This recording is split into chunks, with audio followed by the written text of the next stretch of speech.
Quand on appelle à la prière, qu'on nous dit Hayya ala salah, Hayya ala al-falah, venez à la prière, venez à la félicité. Qu'est-ce que le prophète sallallahu alayhi wa sallam nous dit de dire? La hawla la quwwata illa billah. Il n'y a pas de puissance ni de force qu'en Allah, pour montrer que nous ne pouvons pas de nous-mêmes. Nous viendrons par la puissance et la force d'Allah, par la permission d'Allah.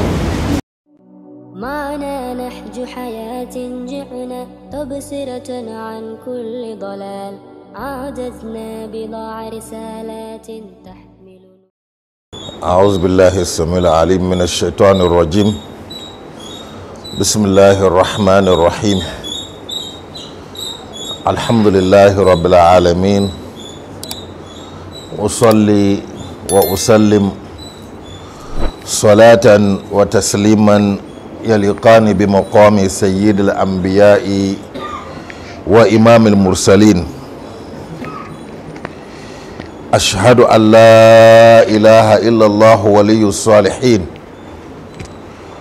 وأشهد أن سيدنا وحبيبنا وعظيمنا وشفيعنا محمد رسول الله، صلوات ربي وسلامه عليه وعلى آله وعلى أصحابه أجمعين وعلى كل من اتبعه بإحسان إلى يوم الدين. أما بعد، السلام عليكم ورحمة الله وبركاته.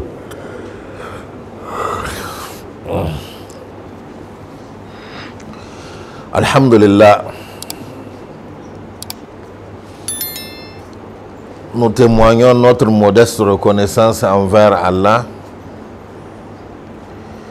pour ces immenses bienfaits dont nous bénéficions gratuitement.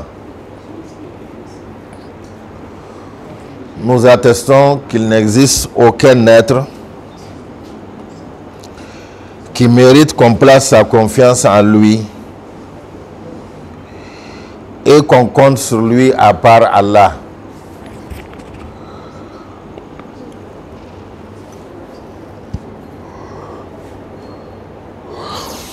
Nous attestons que notre guide, notre maître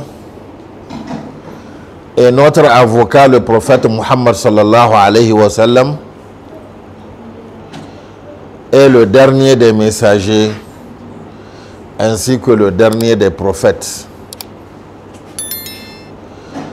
Allah l'a envoyé comme miséricorde à toutes les créatures. Wa ma arsalnaka illa rahmatan lil alamin.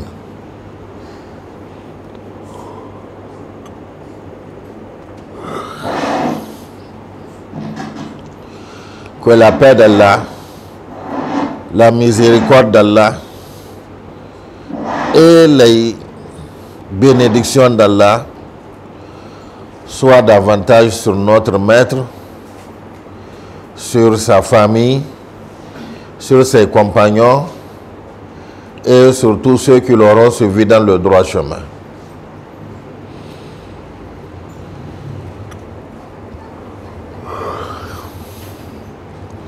Nous vous saluons après ceci par la salutation qu'Allah a enseignée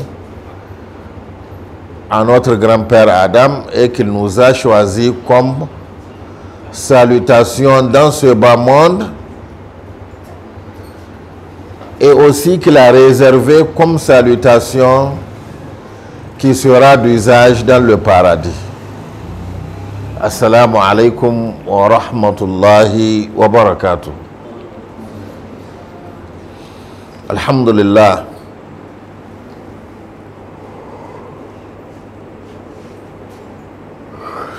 La fois passée, ou disons les fois passées, les deux séances passées, nous avons parlé de la puissance d'Allah. Que la puissance d'Allah n'est pas d'égal et elle n'a pas de limite. Qu'il n'y a aucune condition qui peut faire obstruction à la réalisation de la volonté d'Allah. Aucune. Il fait ce qu'il veut, quand il veut, où il veut, comme il veut, avec ce qu'il veut. Il suffit qu'il dise à la chose soit et la chose est.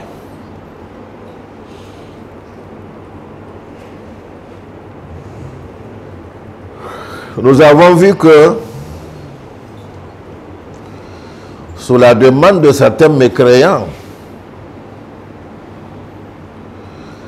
à l'endroit de leurs messagers, comme signe, Allah a fait naître une chamelle d'une montagne. La montagne a accouché de la chamelle. Nous avons vu que Allah a fait vivre un père alors que son fils est plus vieux que lui. Nous avons vu qu'Allah a fait vivre des gens dont les arrière-petits-fils sont plus vieux qu'eux. Nous avons vu que Allah a transformé la tombe qui est le séjour des morts en maternité et en salle d'accouchement. Allah a donné la vie à un être, à un humain dans les tombes. Tout ceci, c'était pour montrer un peu que le pouvoir d'Allah, la capacité d'Allah, quand Allah veut faire quelque chose, ce pouvoir d'Allah n'a pas de limite. Et il n'y a aucun obstacle qui peut l'obstruer, qui peut empêcher la réalisation de la volonté d'Allah. Si nous avons compris ceci, qu'est-ce que nous devons faire? La compréhension de cette idée, de cette notion, de cette réalité, normalement, doit nous amener à la recherche d'Allah. À rechercher Allah, à nous sacrifier, à nous adonner à la recherche d'Allah avec toute notre énergie et toute notre intelligence et tout ce qui est de notre capacité. Chercher Allah et Allah lui seul. Parce que c'est quand on a Allah que tout est réglé. Ah oui. Et quand on n'a pas Allah, on peut avoir le monde entier, mais on n'a rien. Les savants illustrent cela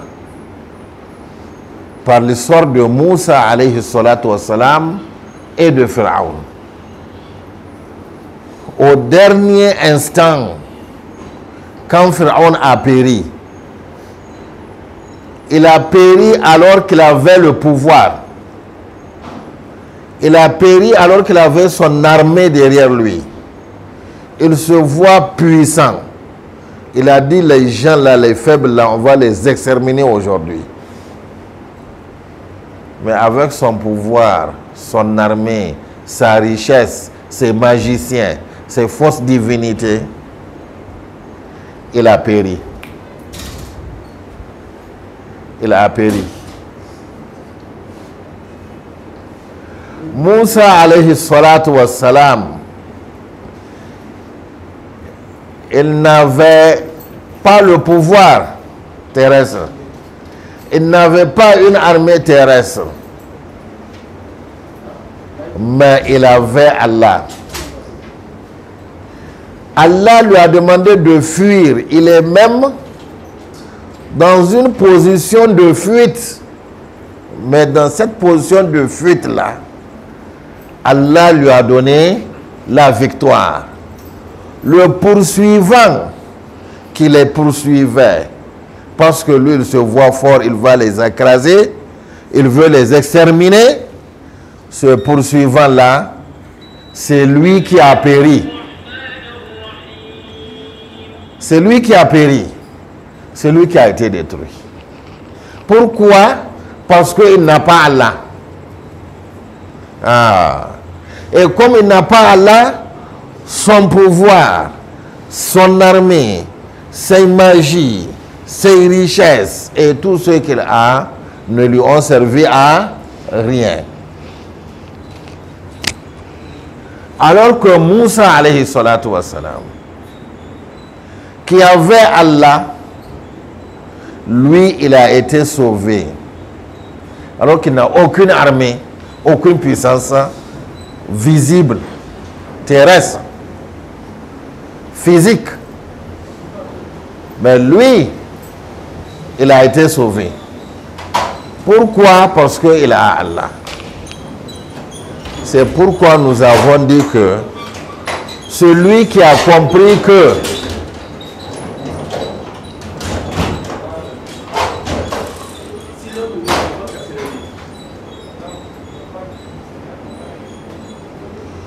celui qui a compris que si on n'a pas Allah, on n'a rien, et que quand on a Allah, on a tout, parce que Allah est capable de tout et parce que tout est soumis au pouvoir d'Allah, celui-là va se mettre à la recherche d'Allah et à la sincérité dans la recherche d'Allah. À la sincérité dans la recherche d'Allah. Celui qui n'a pas compris qui est Allah, qui n'a pas su estimer Allah à sa juste valeur, il va lutter pour le folklore de ce monde-là. Il va chercher le monde. Il va chercher refuge dans les biens de ce monde, dans le pouvoir de ce monde,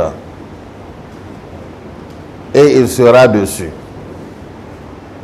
Parce que Pharaon, qui a compté sur son pouvoir, sa force, inna ha'ula'i la shirzimatun qalilatun wa inna fawqahum la gha'izun. Mais ces gens-là, c'est un petit groupuscule de gens faibles, et nous, nous sommes forts. Au-dessus d'eux, par rapport à eux, nous sommes forts. On va les écraser aujourd'hui. Allahu Akbar. Ils les ont poursuivis en étant sûrs qu'ils vont les massacrer. Mais qui a été massacré après?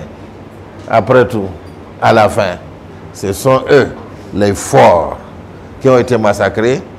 Et qui a eu la victoire? Les faibles. Pourquoi? Quelle est la différence? Parce que Allah est du côté de ces faibles-là et que ces forts-là, ils n'ont pas Allah. Et Pharaon lui-même, à la fin, il a compris ça. Amantu annahu la ilaha illa alladhi amanat bihi banu Israël wa ana minal muslimin. Pharaon a compris ça à la dernière minute. Malheureusement, c'était trop tard pour lui. Je crois, j'ai cru, j'ai foi en la divinité, en Allah, en qui les Bani Israël ont cru. Et je fais partie des musulmans. Mais c'était trop tard. C'est pourquoi nous devons marcher, nous devons fournir d'efforts, nous devons nous sacrifier à la recherche d'Allah. Puisque quand on a Allah, on est tranquille. Mais quand on n'a pas Allah, quel que soit ce qu'on a, c'est zéro. C'est zéro. C'est pourquoi nos prédécesseurs qui ont compris cela, ils ont cherché Allah, ils se sont sacrifiés pour rechercher Allah de façon sincère. On racontait que Rabi'atul Adawiyya, rahmahallah, qu'Allah lui fasse miséricorde, elle fait partie des femmes pieuses que l'histoire de l'islam a connues, et une des femmes pieuses les plus importantes. Rabi'atul Adawiyya a entrepris avec certaines personnes de sa région d'aller au pèlerinage.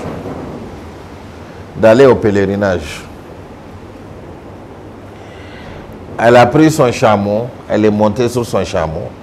Et les autres aussi étaient sur leur monture. Mais voilà qu'en cours de route, ils n'ont même pas été loin lorsque le chameau sur lequel était Rabi'atul Adawiyya est tombé malade et le chameau est décédé.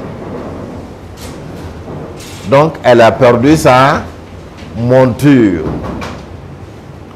Or, là où son chameau là est décédé, elle était loin de la Kaaba.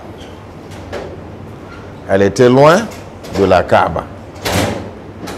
Elle était loin de la Mecque. Alors les gens ont réfléchi, lui ont proposé de retourner à la maison parce que le trajet qui reste, il est de loin plus important que le trajet qu'elle a déjà parcouru.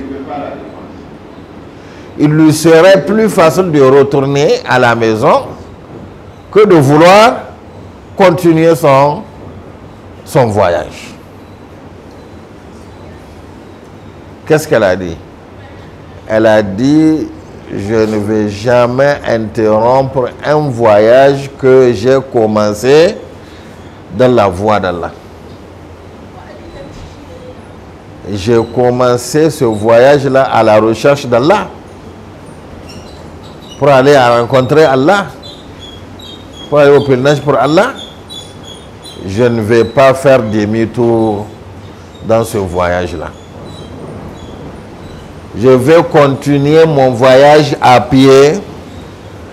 Allez-y me laisser. Les gens l'ont écouté. Ils ont continué leur voyage sur leur monture. Elle a continué à marcher. Quand elle marche une certaine distance, qu'est-ce qu'elle fait? Elle se prosterne pour remercier Allah. Elle se prosterne pour témoigner sa reconnaissance à Allah qui lui a permis de marcher ces pas-là. La hawla wa la quwwata illa billah. Quand on appelle à la prière, qu'on nous dit hayya ala salah, hayya ala al-falah, venez à la prière, venez à la félicité.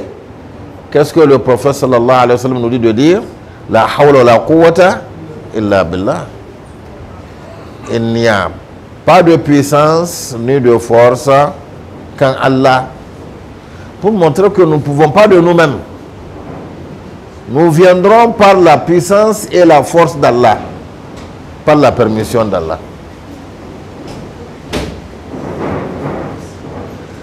Rabi'atul Adawiyya a continué son voyage à pied. Elle a continué son voyage à pied. Et lorsque elle est arrivée à la Mecque et qu'elle a vu la Kaaba, elle a vu comme si la Kaaba se déplaçait pour venir à sa rencontre. Lorsqu'elle a aperçu la Kaaba, donc, elle a vu comme si la Kaaba là se déplaçait pour venir à sa rencontre. Si c'est nous, qu'est-ce qu'on va dire? Ah, Masha'Allah. On est devenu grand. C'est la Kaaba même qui vient à notre rencontre. Mais elle, qu'est-ce qu'elle a fait? Elle a pointé la Kaaba du doigt, elle a dit Il y a Beit Makanak.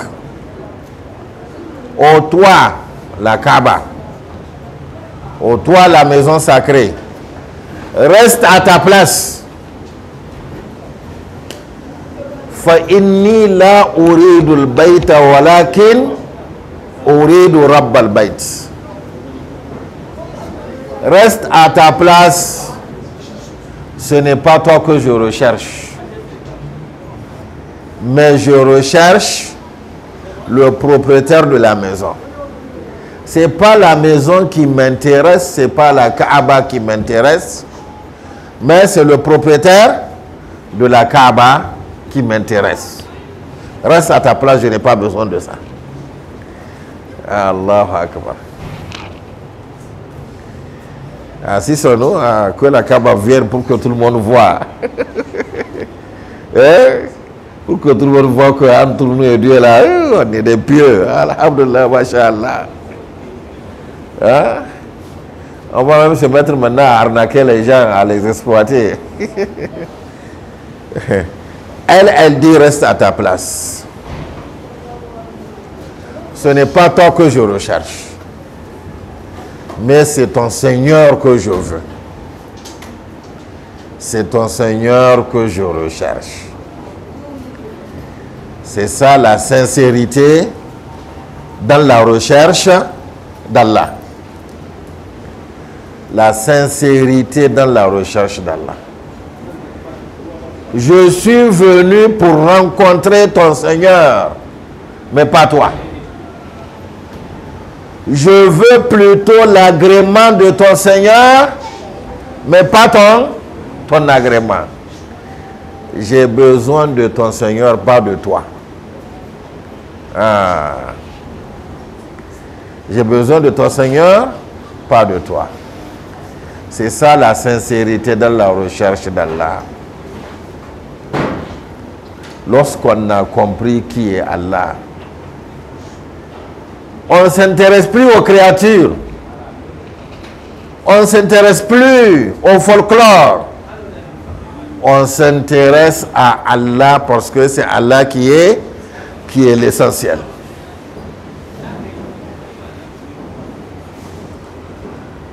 Ces gens-là, ces pieux-là, quel est leur principe?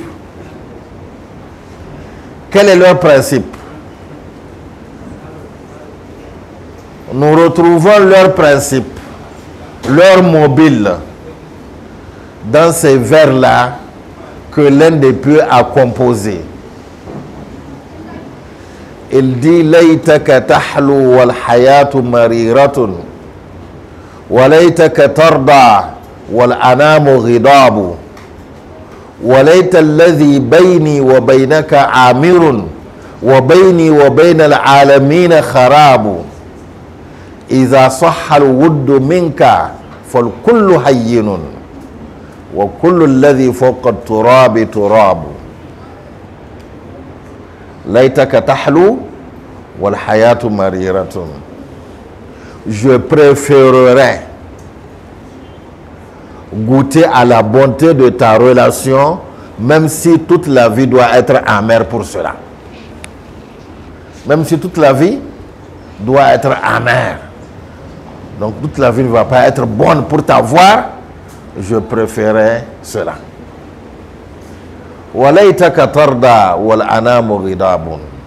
Je préférerais avoir ton agrément, même si toutes les créatures seront en colère contre moi.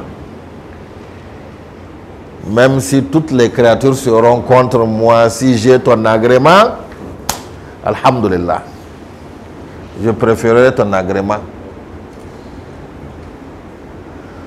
وَلَيْتَ الَّذِي بَيْنِي وَبَيْنَكَ عَامِرٌ وَبَيْنِي وَبَيْنَ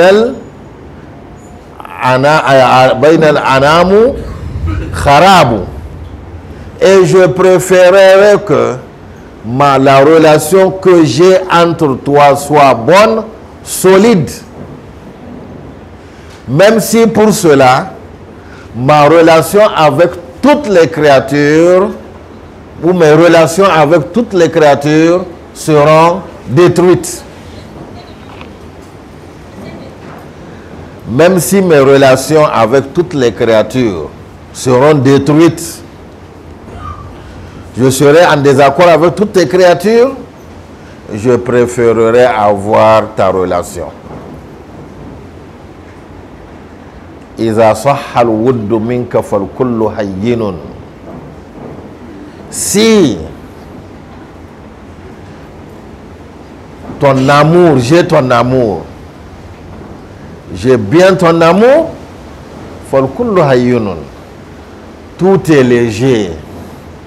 Tout ce que je peux rencontrer comme difficulté, c'est léger, ce n'est rien par rapport, ce n'est rien pour moi. Et tout ce qui est sur la terre est terre, n'a aucune valeur. De la même manière que nous ferons cette terre-là, tout ce qui est sur la terre aussi, c'est la terre. C'est ça leur principe. C'est ça leur principe.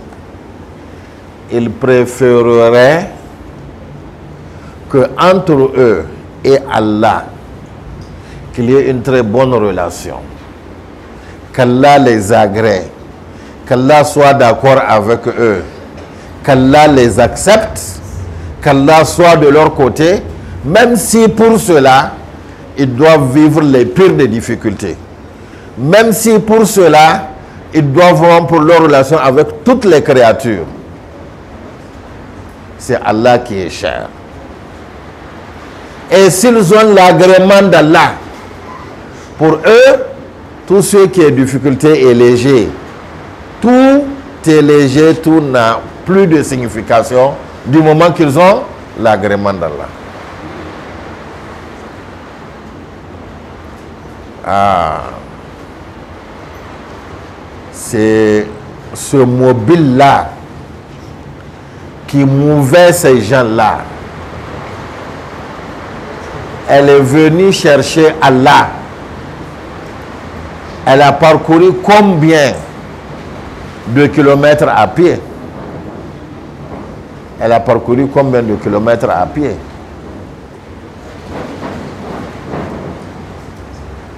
Elle a supporté des difficultés.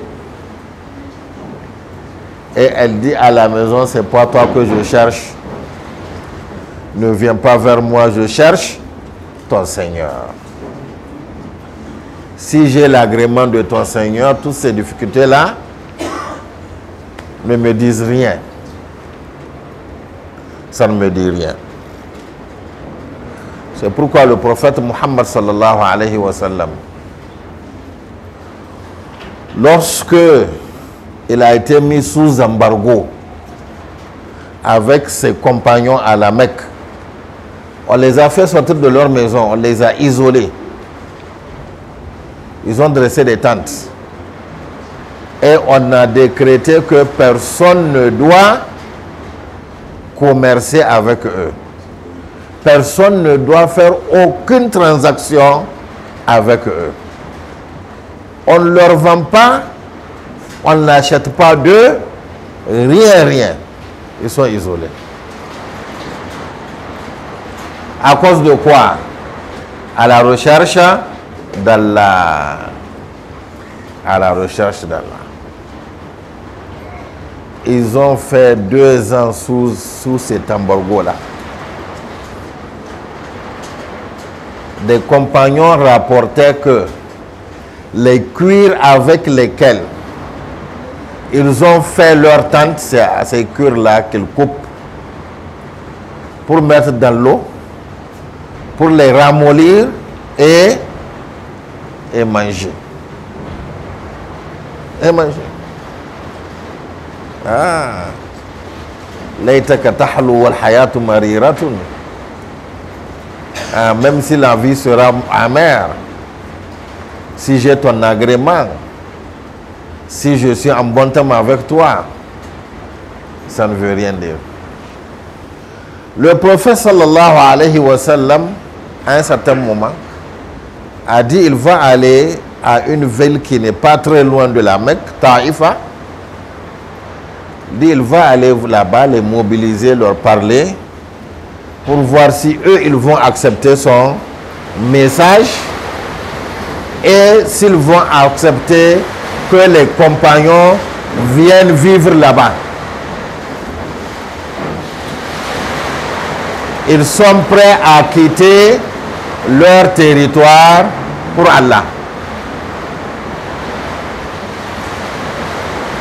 Quand le messager d'Allah sallallahu alayhi wa sallam est parti dans la ville de Taïfa pour leur parler, quand ils l'ont écouté, quand il a fini, les notables, les grands de la ville, qu'est-ce qu'ils ont fait? Ils ont demandé aux enfants et aux jeunes de jeter le prophète sallallahu alayhi wa sallam et son compagnon pour montrer leur refus. Ils ne se sont pas contentés de dire non. Non. Ils ont même voulu humilier le prophète sallallahu alayhi wa sallam. Le lyncher.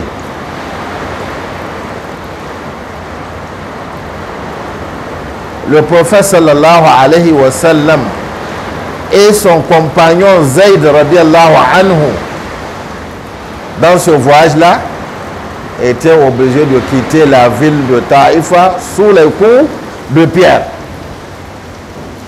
Le messager d'Allah a même eu une blessure. Ils les ont fait sortir de la ville avec des coups de pierre. Lorsque le messager d'Allah sallallahu alayhi wa sallam est arrivé à un certain endroit,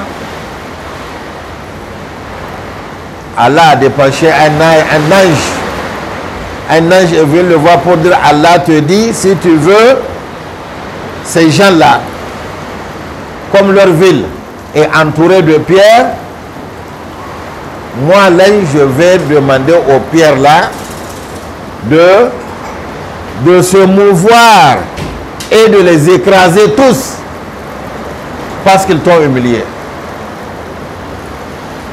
Le prophète sallallahu alayhi wa sallam a dit non, il faut les laisser.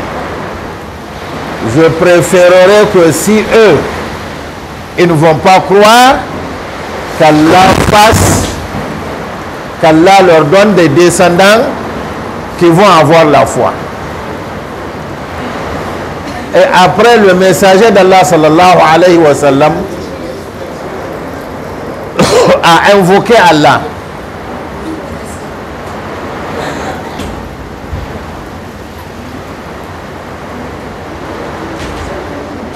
Il a invoqué Allah.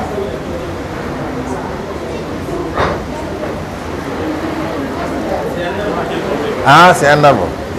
Ok.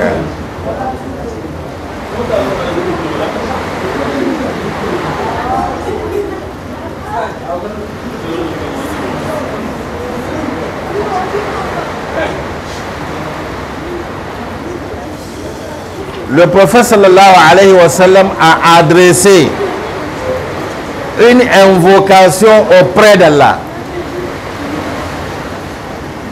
Une parole qu'il a adressée à Allah. Et dans cette parole, il dit, si tu n'es pas fâché contre moi, si tu n'es pas fâché contre moi, tout ce que je suis en train de vivre, tout ce que je suis en train de subir, ne me dis rien.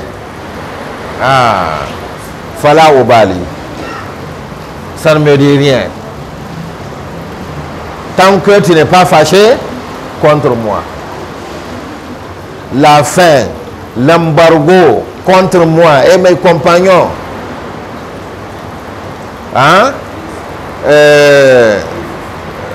ce mauvais accueil que les gens là m'ont réservé, l'humiliation, tout ça, ça ne me dit rien tant que tu n'es pas fâché contre moi.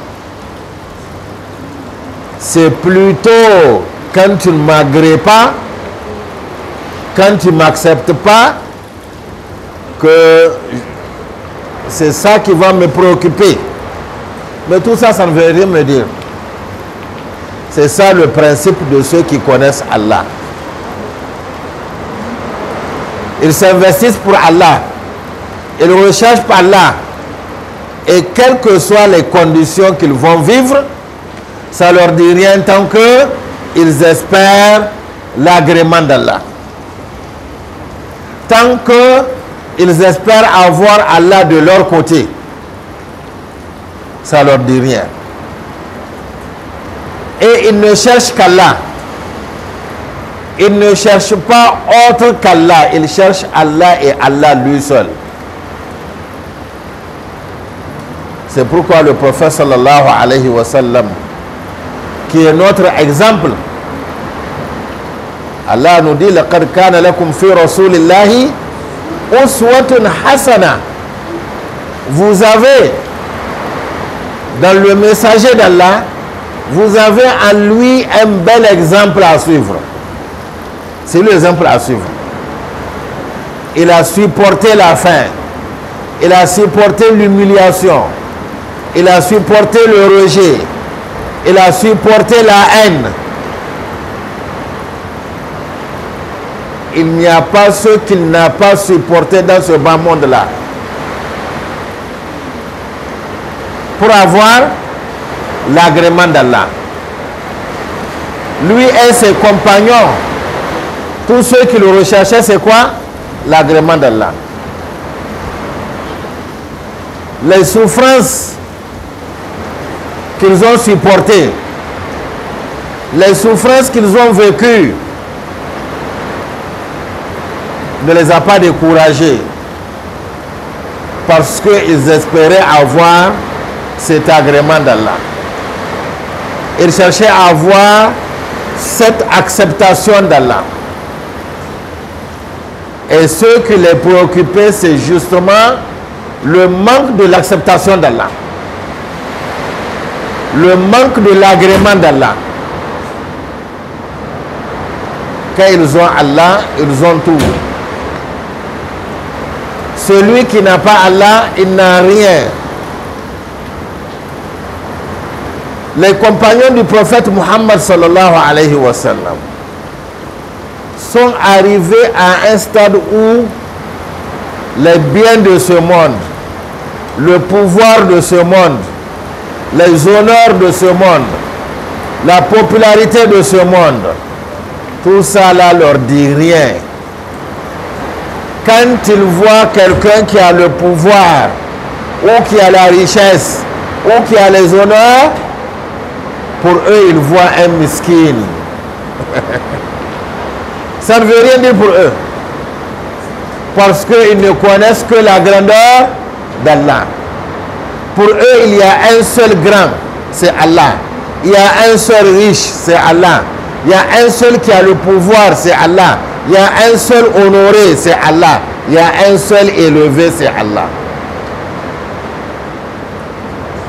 وَكُلُّ الَّذِي فَوْقَ التُّرَابِ تُرَابُ. Tout ce qui est sur la terre est terre. Tout ce qui est sur la terre est insignifiant pour eux. Ils ne voyaient qu'Allah, ils ne connaissent qu'Allah. Ils ne voyaient qu'Allah, ils ne connaissent qu'Allah. Hein?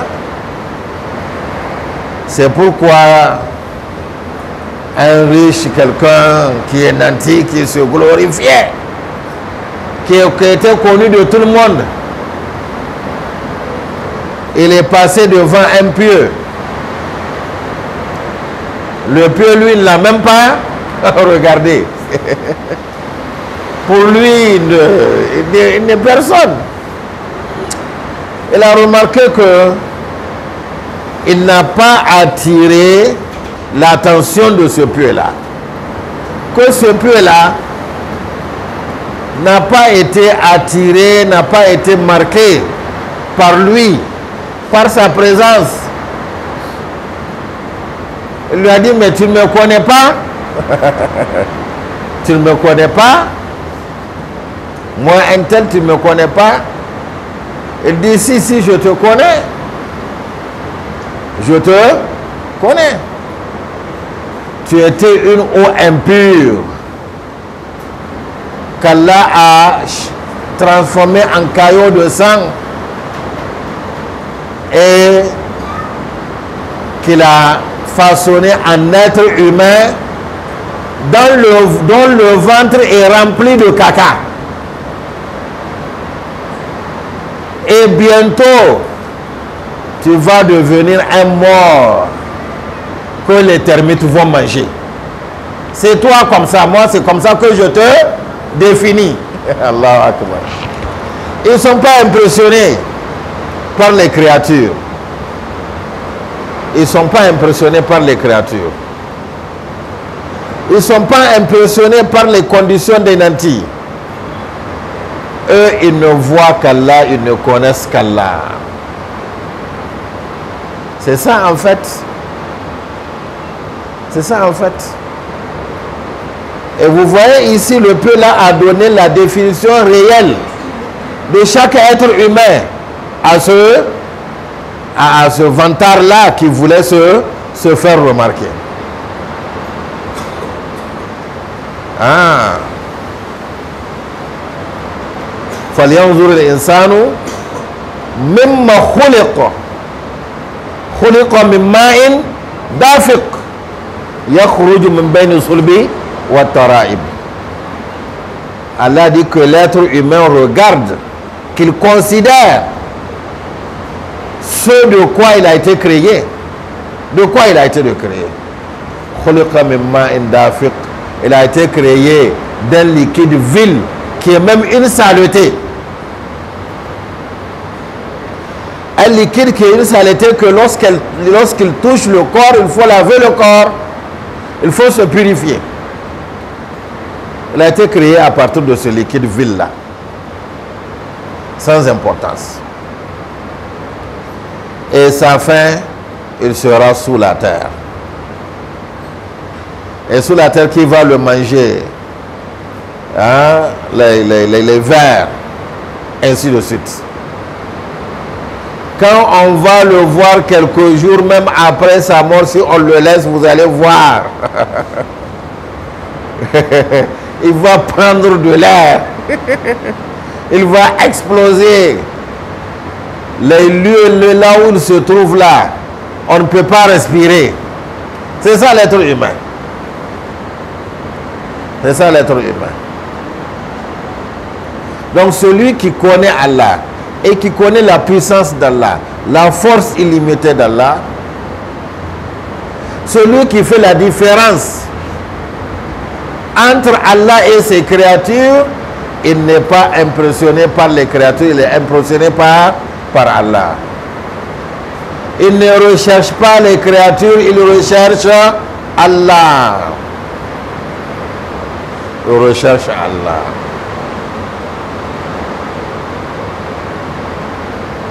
Il recherche Allah. Si c'est un pouvoir que la créature a, un pouvoir de nuire, cette créature ne peut nuire que par la permission d'Allah. Si c'est un pouvoir de bienfaisance qu'Allah a donné à la créature, cette créature ne peut pas faire le bienfait si ce n'est pas par la permission d'Allah. Si ce n'est pas par la permission d'Allah, si Allah veut, la créature nuisible là, c'est elle qu'il va utiliser pour faire du bien à quelqu'un. Pharaon a tué combien d'enfants à la recherche de Moussa alayhi salatu wa salam? Combien? Des millions d'enfants. Il les a tués. Il recherchait Moussa. Mais le jour où il a rencontré Moussa, qu'est-ce qu'il a fait? Son pouvoir de nuisance là, il l'a exercé sur Moussa? Non. Il est devenu le protecteur de Moussa alayhi salatu wa salam. Il est devenu le protecteur de Moussa. Il est devenu le père adoptif de Moussa. Oui, oui. Et il cherchait même une nourrice pour Moussa. C'est ça. Eh oui. Et il a élevé Moussa. Avec ses moyens, tout. Alam nurabbika fina saghira. C'est ça? Ne t'avons-nous pas élevé ici alors que tu étais tout petit? Lorsque Moussa est venu le prêcher. Eh oui. C'est Allah qui l'a utilisé. Et l'année où Moussa était né, c'était l'année où Dieu devrait tuer les garçons. L'année où il tuait les garçons, on a tué les garçons, tous les garçons qui sont nés sont tués, sauf Moussa alayhi salatu wassalam. La mère voulait le cacher à Pharaon à cause de sa nuisance, de son pouvoir de nuisance. Et dès que Pharaon le verra, il saura que c'est un enfant de l'ethnie dont il doit tuer les enfants, les Bani Israël. Leur couleur, leurs teintes ne sont même pas les mêmes. Pharaon c'est un noir, eux ils sont des blancs. Allah n'a pas changé le teint de Moussa alayhi salatu wassalam pour le camoufler. Hein. Allah n'a pas choisi l'année où il dit que bon, il va laisser les enfants là vivre parce qu'ils ont besoin de main d'œuvre. Allah n'a pas choisi cette année là où il ne tue pas. Non, il a choisi l'année où il tue. La mère a voulu le cacher. Allah a dit non. Pourquoi le cacher? C'est Pharaon que tu crains pour eux, pour lui. Voilà. Mets-le sur les eaux. Les eaux vont l'amener chez Pharaon. Les eaux vont l'amener où? Chez Pharaon que tu crains pour lui. Et je te le ramènerai. Mais il faut qu'il passe par Pharaon. Allahu Akbar. Quand Pharaon l'a vu, il a dit, sa femme a dit on va l'adopter. Oui, on va l'adopter. On n'a pas d'enfant. Lui là, on ne va pas le tuer. Allah l'a transformé en père adopté pour l'enfant qu'il cherchait à tuer. C'est ça, c'est Allah qui nuit, c'est Allah qui fait du bien. Les créatures là.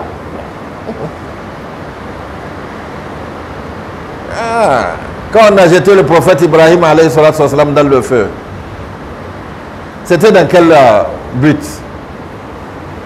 Qu'est-ce qui est visé? Que le feu le détruise, parce qu'on sait, on connaît la nuisance du feu. Tout de suite là, s'il y a du feu qui se crée tout de suite là, on va tous courir parce qu'on connaît la nuisance, la capacité de nuisance du feu.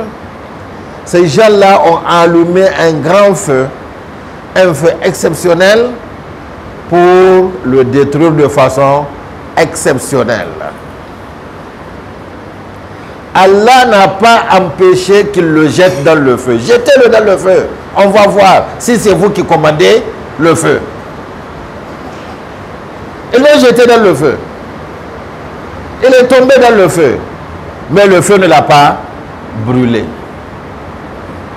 Il n'a pas fait ce qu'il devrait faire. Il n'a pas nui à Ibrahim alayhi salatu wassalam. Les meilleurs moments que le prophète Ibrahim alayhi salatu wassalam a vécu sur la terre, c'était la période qu'il a vécu dans le feu. Parce que Allah l'a placé dans des conditions paradisiaques. Allah a réalisé des conditions du paradis pour Ibrahim dans le feu. Alors que le feu était en train de brûler. Et quand il a fini de brûler, on l'a vu, il était intact. Alors qu'il était un garçonnet. Allah a dit, allez-y, il n'y a pas de problème. C'est le feu, non? Mais c'est moi qui commande le feu. Vous n'avez rien fait. Vous n'avez rien fait. C'est ça, c'est pourquoi il faut chercher Allah. Ceux qui ont compris Allah, ils cherchent Allah. Ils ne cherchaient pas la popularité, ils ne cherchaient pas l'agrément des gens, ils cherchaient Allah. Quand Allah m'accepte, tout y est. إذا صح الود منك فالكل هين. Quand tu m'agrées, quand entre toi et moi c'est bien, tout est léger, tout est insignifiant. Pas même secondaire, c'est insignifiant.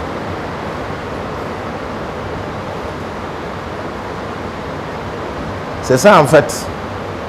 Mais lorsqu'on laisse Allah et que maintenant on place sa confiance dans les capacités relatives des créatures, le feu brûle, hein, je sais pas, l'eau rafraîchit, hein, le riche peut donner, celui qui a pouvoir il peut faire ceci, celui qui a ceci il peut faire cela. Et puis on se met maintenant à la recherche de ces choses-là. On va souffrir. Parce qu'en réalité, ces capacités de nuisance ou de faire du bien, en réalité, c'est entre les mains d'Allah. C'est quand Allah veut qu'il les utilise, quand Allah veut, il peut les utiliser dans le sens contraire. Oh oui. S'il veut, il fait en sorte que les aiguilles tournent dans le sens contraire. C'est ça. C'est pourquoi il ne faut pas chercher les créatures. Il faut chercher Allah. Il ne faut pas fuir les créatures. Il faut fuir Allah. Ah, il faut fuir Allah. Il faut éviter la colère d'Allah. Parce que quand on a la colère d'Allah, quand Allah est contre nous, on peut être entouré de tout ce qui est positif, mais ça ne sera d'aucune positivité. Si on a Allah, on a l'agrément d'Allah, on a l'accord d'Allah, on est en bon terme avec Allah, on peut être entouré, on peut n'être entouré que de ce qui est négatif, mais on ne verra pas la négativité de tout ce qui est négatif là. Tout sera positif. La ilaha illallah. C'est ça le sens de la ilaha illallah. C'est-à-dire que il n'y a aucune créature, personne sur qui il faut compter à part Allah. Et il n'y a personne qu'on doit craindre à part Allah. Il n'y a personne dont il faut chercher l'agrément, coûte que coûte, de façon absolue à part Allah. C'est ça le sens de la ilaha illallah. Mais lorsque nous plaçons notre confiance dans ce qui est dans ce monde-là, subhanallah, le sens de la ilaha illallah serait alors biaisé. Certains savants ont dit que le ilaha la ilaha, la formule la ilaha illallah, c'est une formule qui est composée de deux expressions. La première expression, c'est quoi? La ilaha illallah. C'est la négation. Il n'y a pas de divinité. La ilaha. La première partie, c'est la ilaha. La première expression. Il n'y a pas de divinité. Ça veut dire quoi? Il n'y a pas de quelqu'un en qui il faut placer sa confiance, sur qui il faut compter de façon absolue. Et maintenant, on amène la deuxième partie, illallah, qui devient la restriction à cette négation-là. La première partie, c'est là, il n'y a pas de divinité, c'est la négation absolue. Maintenant, illallah devient une restriction pour cette négation-là, à part Allah. On a enlevé Allah dans cette négation-là. C'est Allah seul qui mérite qu'on compte sur lui.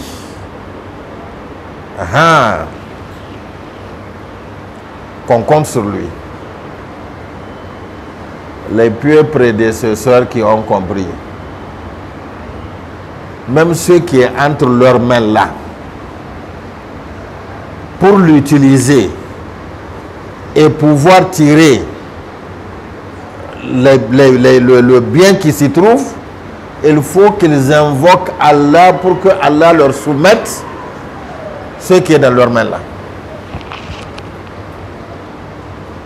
Hein? On a faim,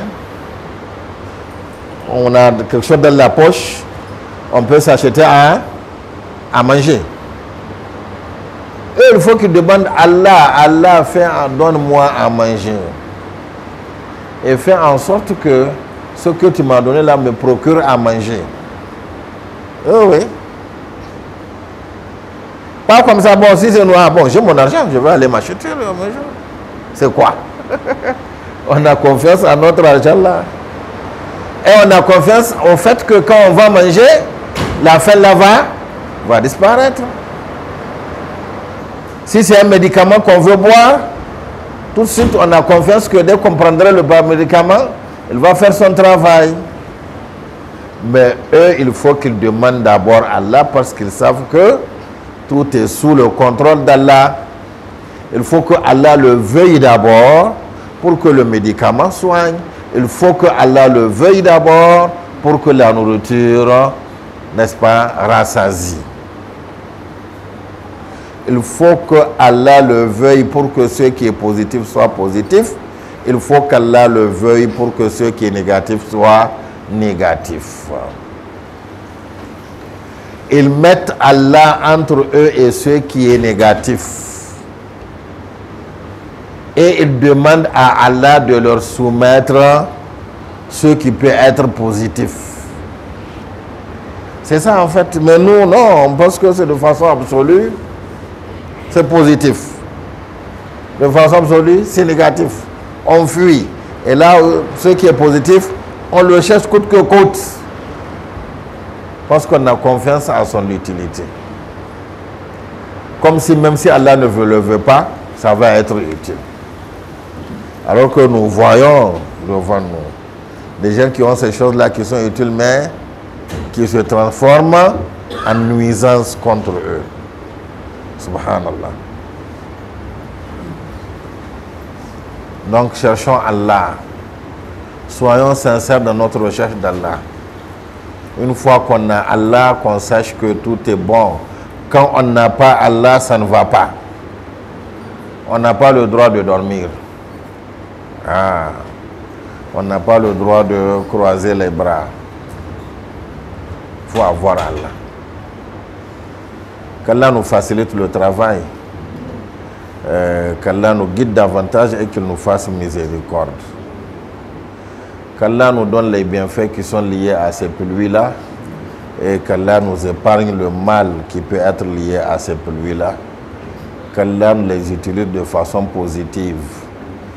La négativité qui se trouve dans ces pluies qu'on a prévues, qu'Allah, ou qu'on a étudié, on a vu leur probabilité, qu'Allah nous l'écarte, qu'Allah nous l'éloigne.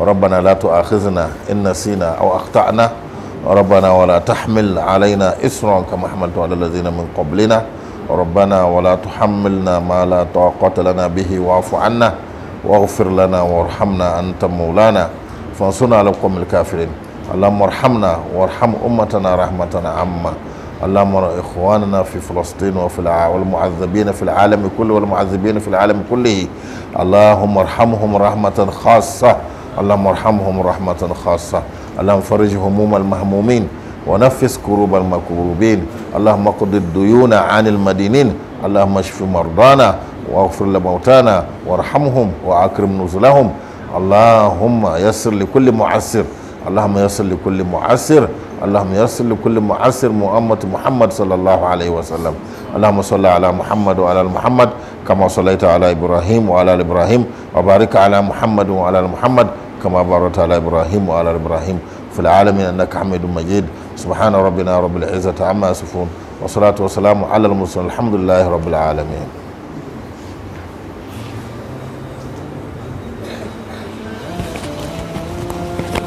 Ça fait combien de minutes?